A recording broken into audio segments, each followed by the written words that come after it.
Pour arriver à réaliser des saisies dans les cellules ici et en masquant les formules, mais aussi en interdisant toute modification de ces formules, il va bien falloir que nous arrivions à masquer puis protéger les feuilles. Alors, dans un premier temps, avec cet exercice-là, nous ferons la démarche feuille par feuille. Avec les macros, nous verrons que nous pourrons mettre une macro pour faire en sorte que tout soit appliqué automatiquement au classeur, puisque Excel ne permet pas de le faire ainsi dans un premier temps. Donc, je vais venir ici, donc vérifier là, vous voyez que pour l'instant, il n'y a pas de protection de mise. Donc, je vais sélectionner en créant, grâce à la touche CTRL, une sélection des 3 feuilles différentes. Puis, je vais venir sur format de cellule, ou alors ici sur autre format numérique.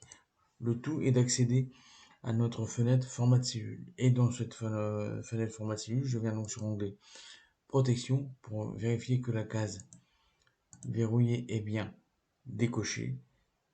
Donc, dans un premier temps, elle doit être cochée. Je vais donc la décocher et je vais cocher, si ce n'est pas le cas, la case masquée. Je vais être par OK. Je vais prendre maintenant l'ensemble de mon classeur, ce qui sera donc fait aussi sur l'ensemble des autres feuilles. Et je vais venir maintenant sur autre format numérique pour demander à ce que au niveau des protections, la case masquée soit bien cochée. Ce qui fait que là, sur l'ensemble de mes feuilles, je ne décoche pas ma petite case noire, puisque à ce moment-là, je remettrai mes quantités en verrouillé aussi, ce que l'on ne veut pas, et je laisse comme ça.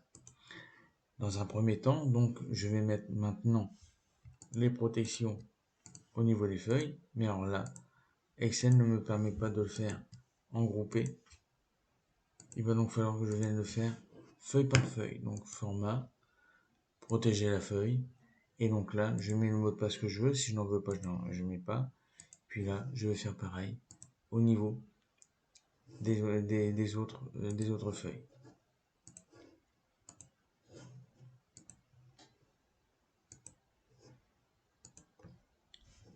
Le tout est fait. Maintenant, je peux valider et vérifier que là, si je viens mettre une autre valeur que 4, par exemple 3, j'ai bel et bien accès à ma feuille. Donc on va remettre la valeur 4.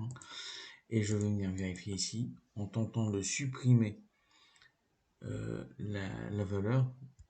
Et vous voyez que la cellule est bel et bien protégée. J'ai donc réussi mon exercice.